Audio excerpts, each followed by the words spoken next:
Hi, this is John Harter, and welcome to episode 32 of Valleys of Numenor. We return to our look at Tarzan of the movies. We left off with Johnny Weissmuller and Maureen O'Sullivan ending their run as Tarzan and Jane over at MGM. Time for a change of studios, a change of producers, and of course a change of Tarzans over and over again.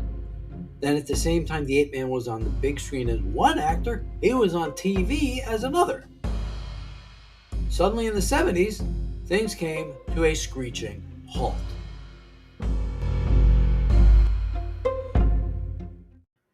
Episode 32, Tarzan of the movies and TV, 1943 to 1976 or so. Okay, so last time we left off in 1942. MGM's three-picture option they bought from producer Saul Lesser was finished. Maureen O'Sullivan made it clear she was done playing Jane. But Johnny Weissmuller was up for more. The studio just wasn't.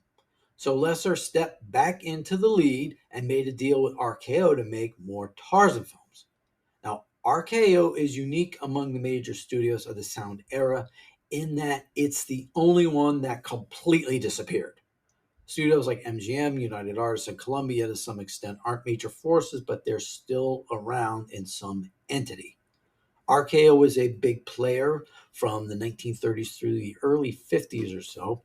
It's the studio responsible for such classics as King Kong, Citizen Kane, and It's a Wonderful Life, among others. It was also the main distributor for Walt Disney through the mid-50s.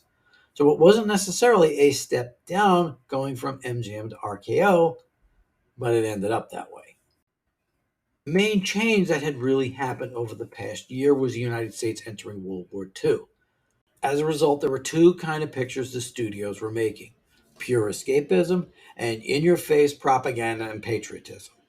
Tarzan had fought all kinds of intruders into his jungle. It was time he took on the Nazis. After all, they did go into North Africa. So. Tarzan Triumphs came out in early 1943. Johnny Weissmuller and Johnny Sheffield as Boy made the move over to the new studio. Instead of trying to replace O'Sullivan for now, they had Jane take a trip to London.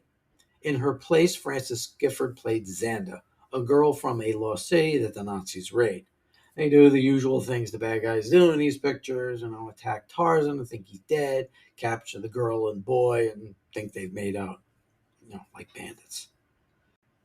In this picture, this leads to the most famous line probably actually said in a Tarzan film. At the beginning of the film, when told about the war, Tarzan makes the observation, "Jungle people fight to live. Civilized people live to fight." But when told the natives have Boy as a captive, he changes his mind. "Now, Tarzan make war!" So he does his best Alvin York imitation and takes them on as he rescues Boy and drives the Nazis out of the jungle. The film was a huge success, so they figured, let's go to the well one more time. Before the year was out, in December 1943, Tarzan's Desert Mystery hit the theaters. Jane's still in London, so this time it was Nancy Kelly as the female companion, an American helping the guys out in their search for a healing plant. Now, just to show you what I always say, Nancy Kelly was one of the love interests in One Night in the Tropics. See, it all ties together. Anyway, they fight the Nazis in a desert kingdom, then try to beat them to the plants. Kind of your typical adventure. Atypically, Tarzan rides a horse, though it's not Johnny Weissmuller you see in the action shots. It's actually future Oscar winner Ben Johnson, doing what he did as a career before John Ford discovered him. The next picture didn't show up until the war was almost over. Tarzan and the Amazons came out in late April 1945, and we have a new Jane. She was played by Brenda Joyce, a blonde for once. She's returning from London to Tarzan and Boy and Cheetah, just in time for some guys come in to search for another lost city, this time one inhabited by women. The Queen of the Amazons is played by Maria Ospinskaya, best known for playing Mileva, the gypsy woman in The Wolfman. Now, kind of think of it, guys coming in to find a lost city. Doesn't this sound a lot like the plot of Tarzan Triumphs, just without the Nazis? I guess they just do the same thing over and over again. A year later in 1946, we got, in my opinion, probably the best of the RKO Weissmullers, Tarzan and the Leopard Woman. It doesn't get its plot from Tarzan and the Leopard Men, but takes the outfits and uses them to pretty good effect. It features one-time femme fatale in training Aquanetta as the Leopard Woman. Longtime character actor Tommy Cook plays one of the tribal youths corrupted by her. And it also features the guy who played Inspector Lestrade in a bunch of the Rathbone, Bruce, Sherlock Holmes, Watson pictures, Dennis Hoey.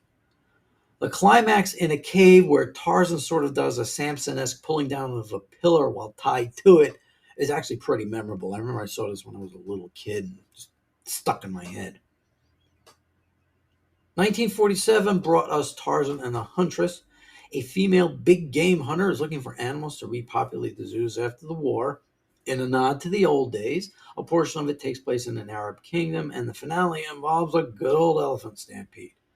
The Huntress is played by Patricia Morrison, who actually just saw an episode of Cheers, the one where Sam is trying to date Sandal Bergman and her daughter, Kirk Cameron's wife.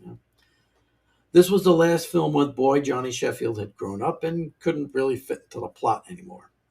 So he ended up going over to Monogram Pictures and made Bomba the Jungle Boy pictures until the mid-50s. For its last Weissmuller Tarzan film in 1948, RKO figured to get him swimming again, so they came up with Tarzan and the Mermaids, which would be filmed in part at the famed diving cliffs of Acapulco. It was directed by old hand Robert Florey, who'd been working since the late 20s. It had a troubled production. Saul Lesser had a heart attack. Weissmuller got immediately sunburned, and 2 crew members actually ended up dying.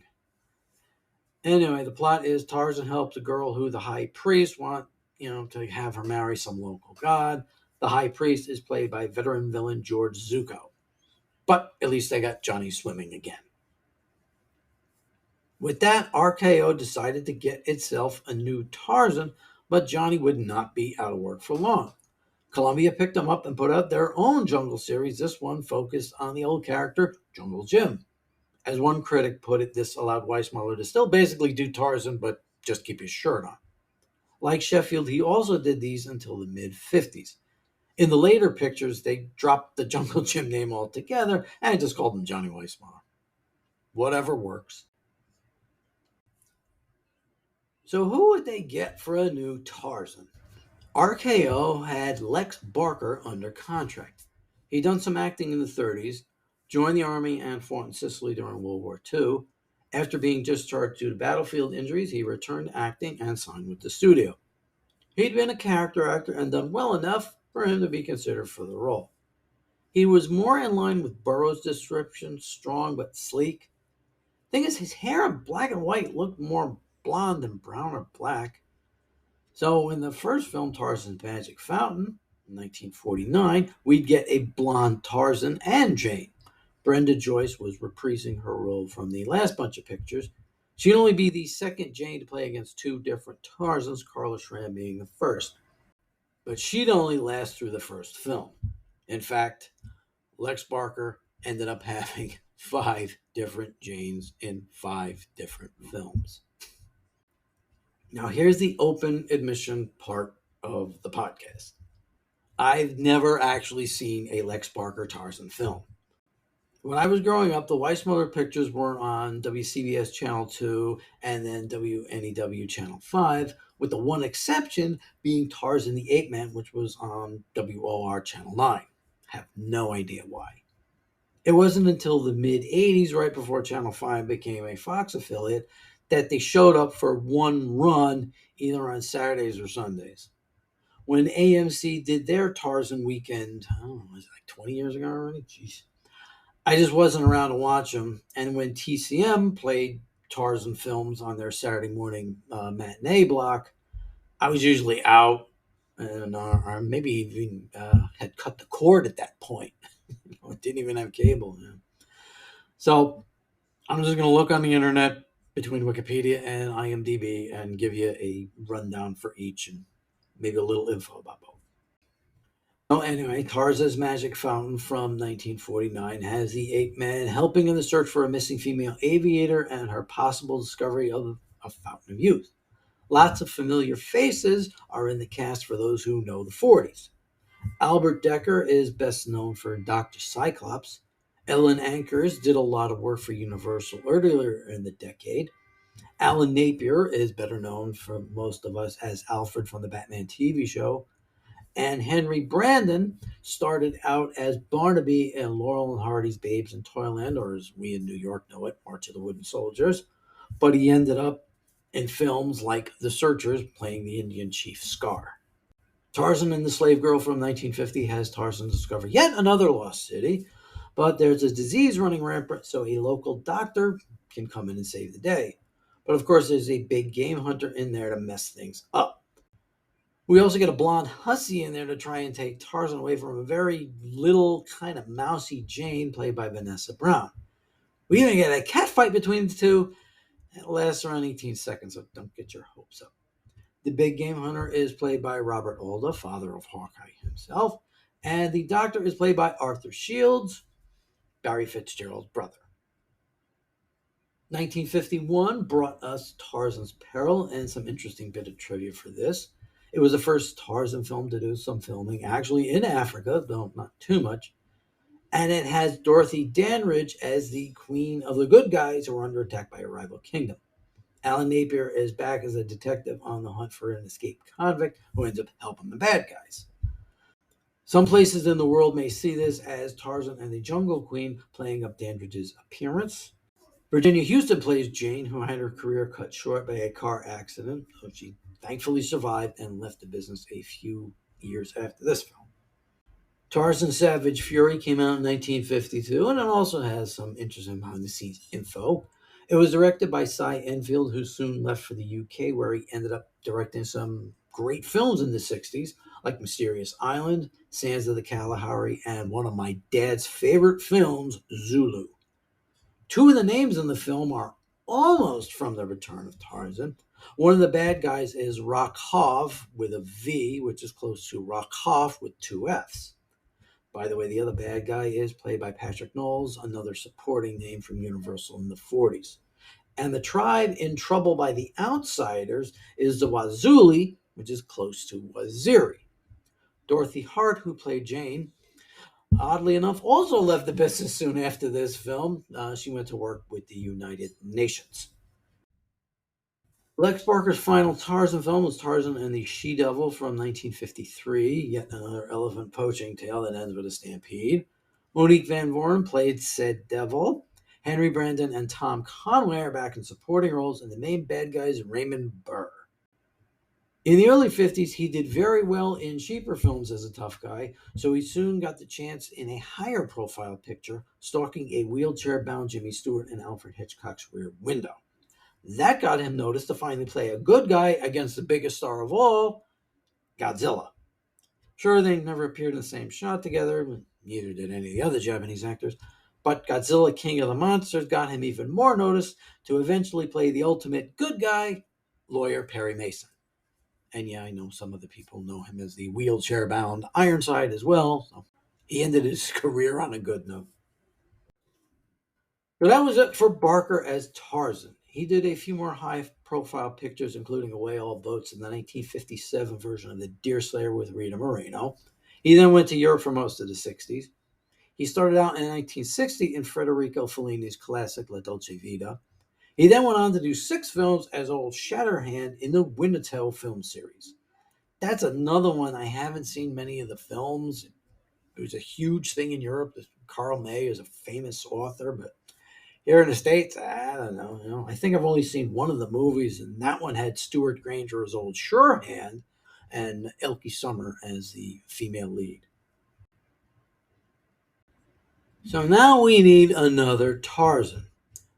Well, the producers found one in the form of Gordon Workshall.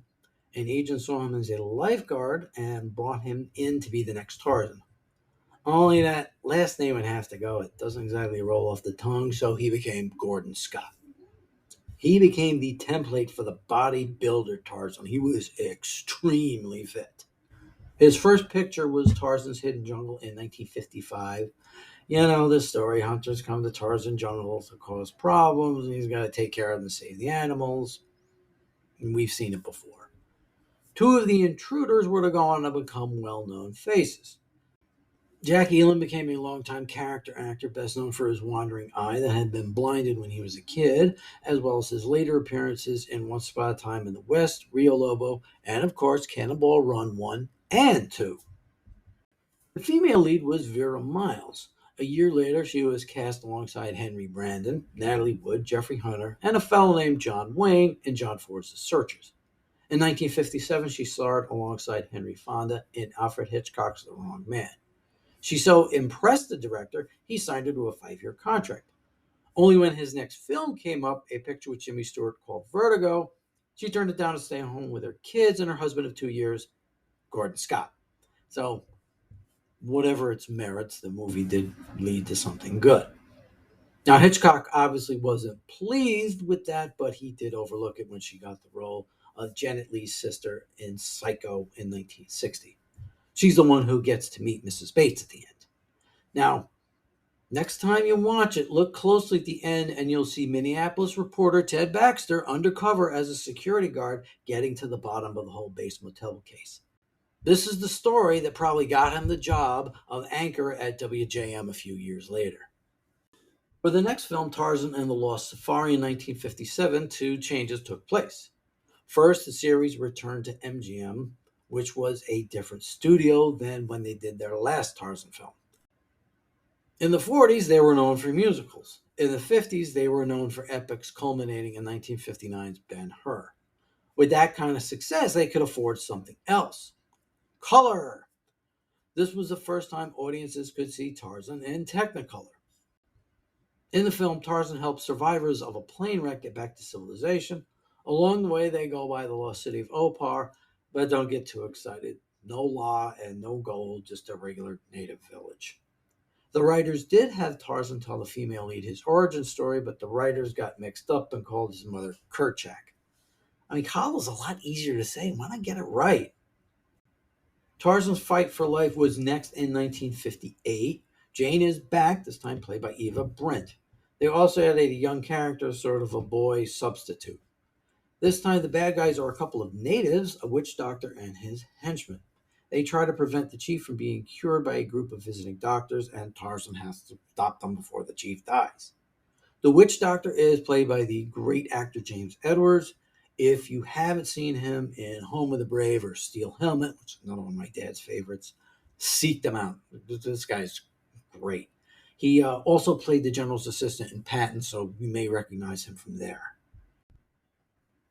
Now, his henchman is the first Tarzan film of Woody Strode, but it wasn't the first time he'd been in jungle films. He'd actually made his debut in a Bomba the Jungle Boy film and was in a couple of Jungle Jim films and TV episodes. He actually ended up playing two roles in C.B. DeMille's The Ten Commandments, and it highlights the problem when one of your bit players becomes famous later on. Earlier in the film, he plays the king of Ethiopia who comes to Egypt as an ally of Moses. Later on, when Moses' adopted mother is looking for shelter during the night of the creeping death, little Metallica reference there, one of her slaves is Woody Strode. In our house, we came up with the explanation that Yul Brynner's Ramses went and conquered Ethiopia and turned the king into a slave. Kind of a retcon there.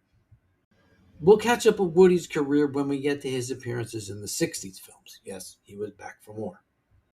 Producer Saul Lesser decided to try a different direction next. He would bring the Ape Man to television. They produced 3 episodes starring Scott, Brent, and Ricky Sorensen as the boy substitute, all of them returning from the last film.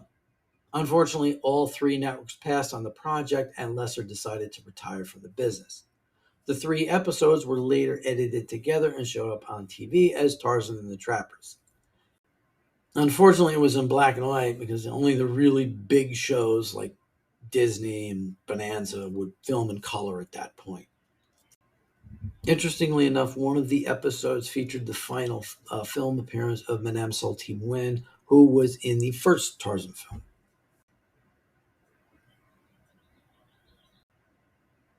Now, 1959 had a situation that hadn't existed since the 30s. Audiences would soon be getting competing Tarzan films.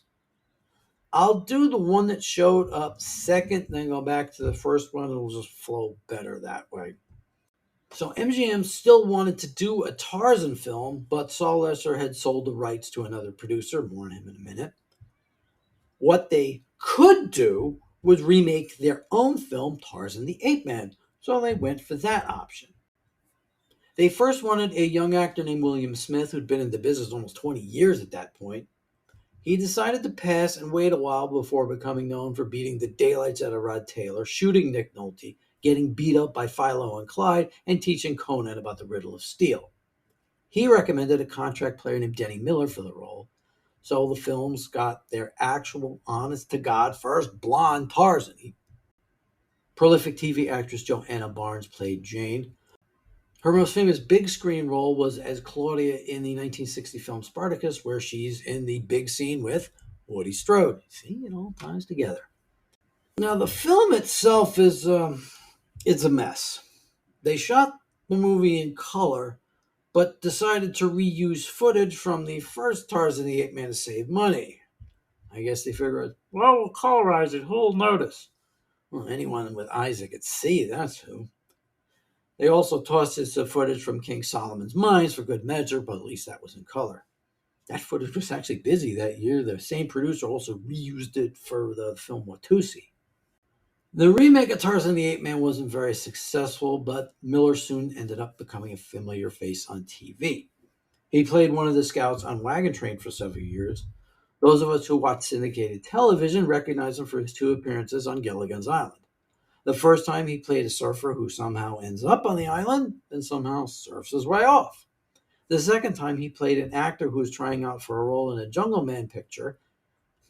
Life imitates art. Later on, he became known as the Gorton's Fisherman. You ever try their frozen grilled fillets? They're real easy to make and they actually taste really great. Highly recommend. A more successful film followed on from the earlier series but differed in its own ways. Saul Lesser had sold his Tarzan rights to producer Cy Weintraub. Gordon Scott didn't want to do any more Tarzan films, so Weintraub set out far and wide to find a new one and failed miserably. So he went back to Scott and got him to sign a deal. The producer wanted to do 7 films with him. Cy ended up doing the 7 films, but not all with Scott. Tarzan's Greatest Adventure was directed by John Gillerman and shot in Africa as well as back in London at Shepperton Studios. They decided to bring Tarzan back towards the way Burroughs had portrayed him, as cunning and well-spoken. They also made it more dramatic and suspenseful compared to the last 20 years of films. Tarzan finds out an old enemy, Slade, is causing problems in some local villages as he hunts for a lost diamond mine. The ape man sets out to track his gang down, who are constantly fighting among themselves. Along the way, he rescues a woman who survives a plane crash. The men are either taken out by Tarzan or themselves, leaving Tarzan and Slade to face each other in a final showdown. Slade was played by the great British actor Anthony Quayle, cast a little against type. He had become best known to U.S. audiences over the next couple of years in The Guns of Navarone and Lawrence of Arabia.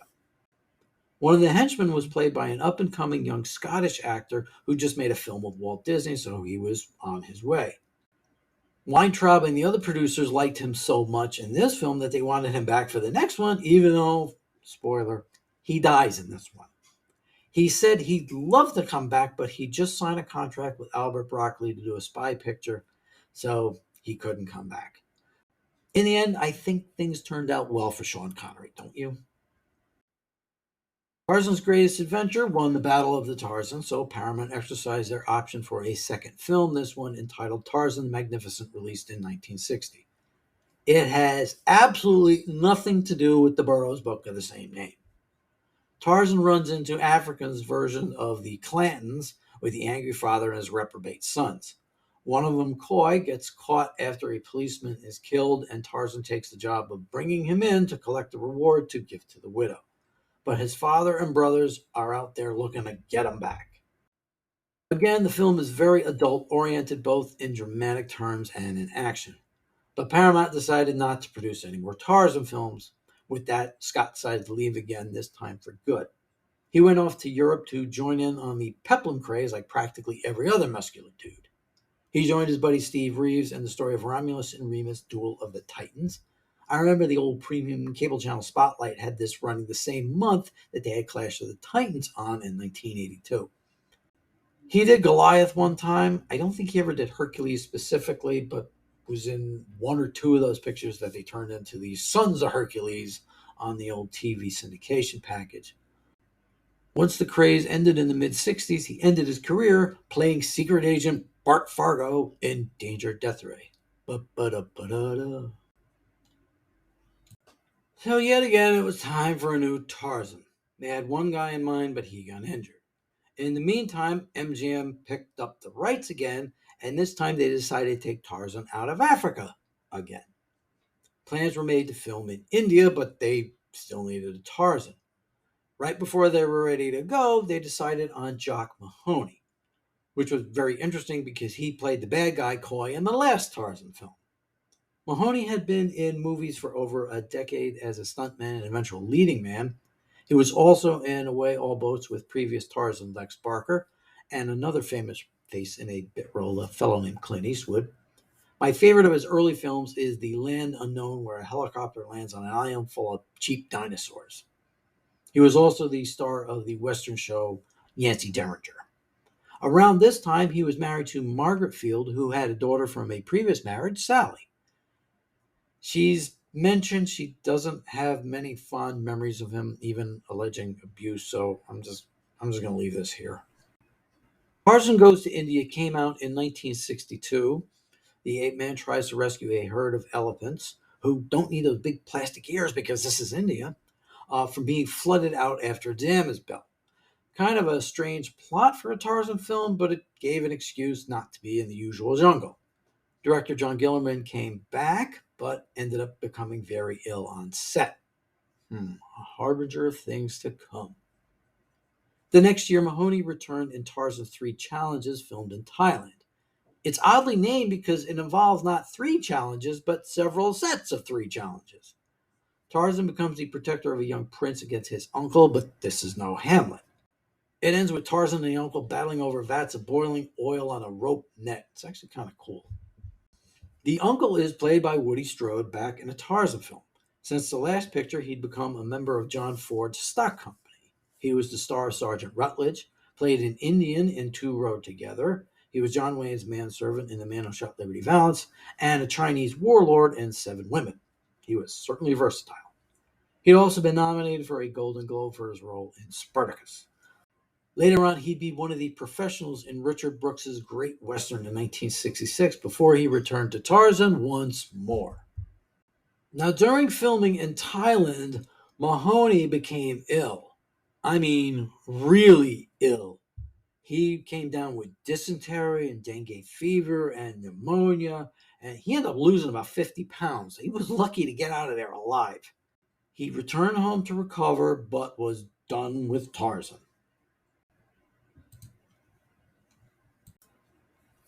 So now Weintraub had to get yet another Tarzan. This time he'd come up with an idea. He'd make not one, not two, but 3 films back to back. This way he'd be ahead of the game and put them out once a year, have things all taken care of.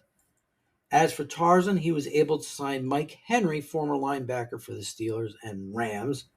He was back to the Lex Barker mode, muscular but not overly bulky. The first of 3 films would be filmed in Mexico and called Tarzan and the Valley of Gold. When Tarzan first appears, it's kind of a shock. He's wearing a suit, like a 3-piece suit with a tie and everything. He's then followed by an assassin to a bullfighting ring and gets the better of him by rolling a giant Coke bottle on top of him. But then things get back to normal. When he goes to track the bad guys into the jungle, he asks for a loincloth and a knife. There's a whole bunch of super gadgets that Tarzan has to go up against, so they were clearly going for the James Bond audience.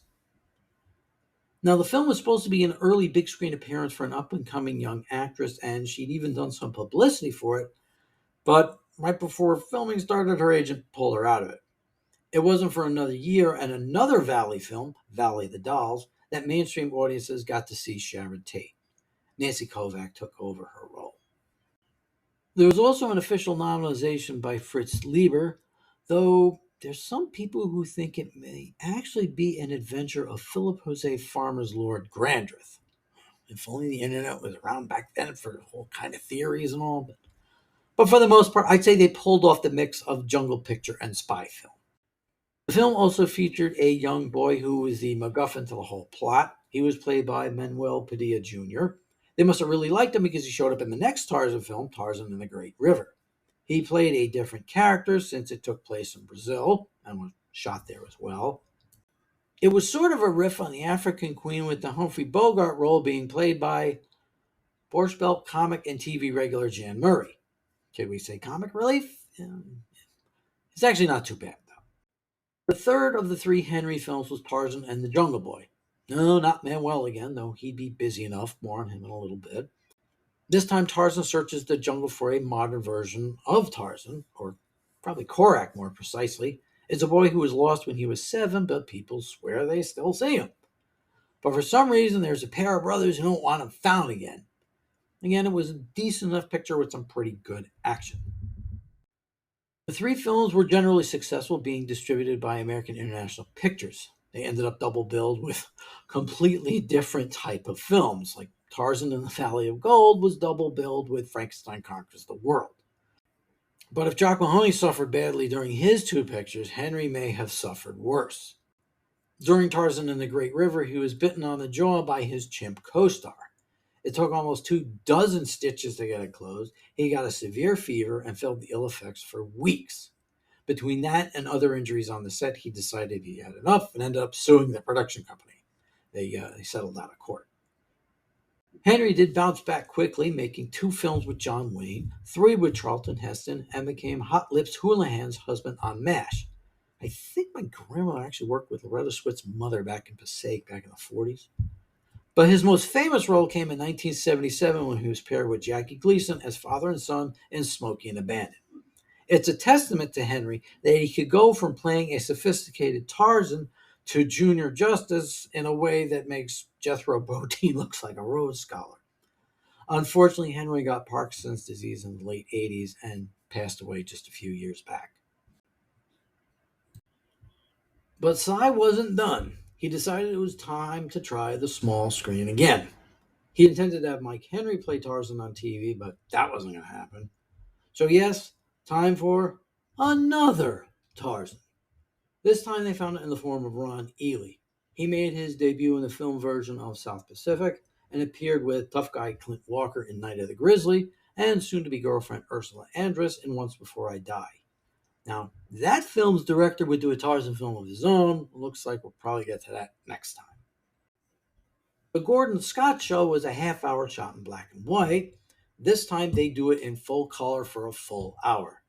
NBC picked it up and it aired for 2 years from 1966 to 1968. No Jane this time out. They stuck with the Tarzan of the later Burroughs novels. Manuel Padilla returned as a local boy, Jai, and one of the recurring characters was the guy who played Morgan with Jan Michael Vincent on Danger Island for the Banana Split show. Chongo was nowhere to be seen. The show had a wide variety of guest stars. Woody Strode actually appeared 6 times. Julie Harris and Maurice Evans showed up 4 or 5 times each. Nichelle Nichols showed up a couple of times at the same time Star Trek was on the network. James Earl Jones made an early appearance. It even had singers from Ethel Merman to the Supremes. And former Tarzan Jock Mahoney popped up twice. Very eclectic, but as I always say, that was the 60s. The show only lasted 2 years, but was popular enough for CBS to play repeats of it the following year in 1969. Also like Tarzan and the Trappers, a number of multi-part episodes were edited together to be played in theaters overseas and on television. Now, I don't remember seeing the show until the early 80s on WPHL Channel 17 in Philadelphia. They had it on at 5 o'clock for a while, then eventually pulled it for Dancing on the Air. Ron Ely ended up having multiple injuries of his own throughout the series, but he ended up making it through it okay. But this wasn't the last time Ron Ely dealt with superheroes. In 1975, he played his own cousin in George Powell's Doc Savage Man of Bronze. Either go back to the Tarzan of the Books episode or Google the Wald Newton family if you want more context to that comment. Now, they got the look of the characters down, but the execution overall needed work. Needless to say, they didn't make any more of those. I know The Rock is trying to make one, but been in development hell for a while. Ely later appeared in a two-part episode of Linda Carter's Wonder Woman, as well as an appearance in a later Tarzan series. We'll probably have to get to that next time. He was a popular attraction at the conventions. He was a regular there for years. Unfortunately, he's had some personal tragedies recently that hasn't made his later years very pleasant. I hope he has better times ahead.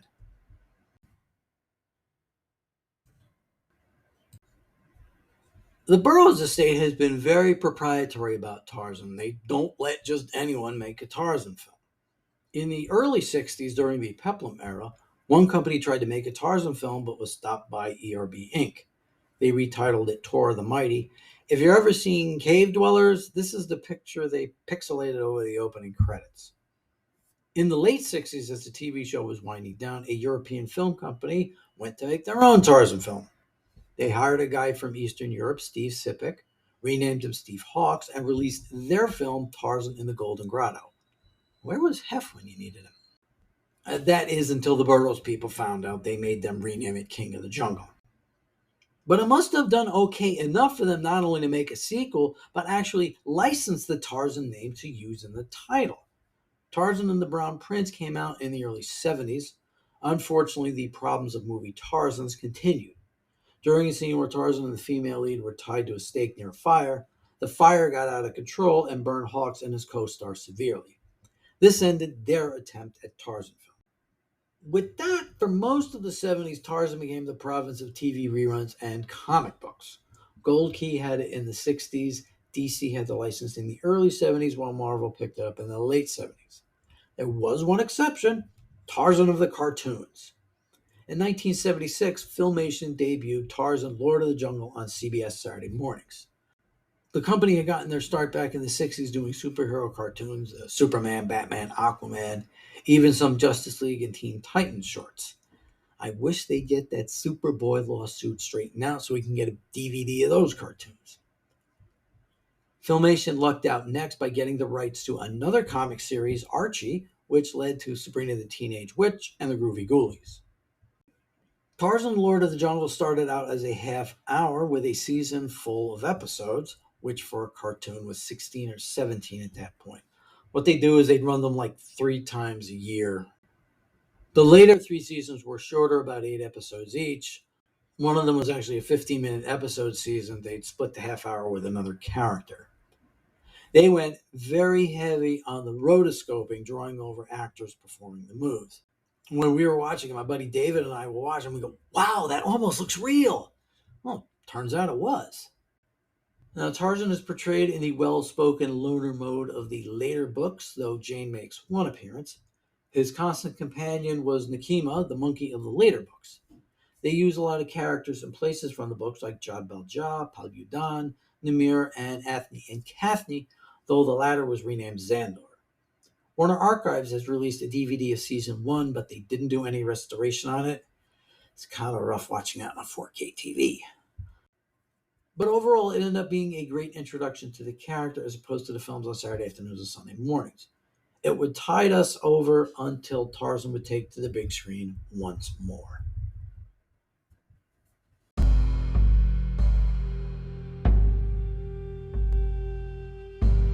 In our next part, Tarzan comes back as a movie star, first playing second fiddle to a sex symbol, then in an extremely faithful adaptation, until Tarzan leaves Africa. He goes back to the small screen for 2 shows, then back to the movies, thanks to Walt Disney. Eventually, he even finds box office success in the 21st century. That's coming soon on Valleys of Numenor. Next time, it'll be the season 2 premiere of Foundation. How are Harry, Gal, and Sauber going to pick up things 138 years later? Will the Cleons still be around? And how will Holber Mallow work himself into all this? We'll find out. Please hit the subscribe button if you like what you're hearing. I'm John Hartjar. Thanks for listening.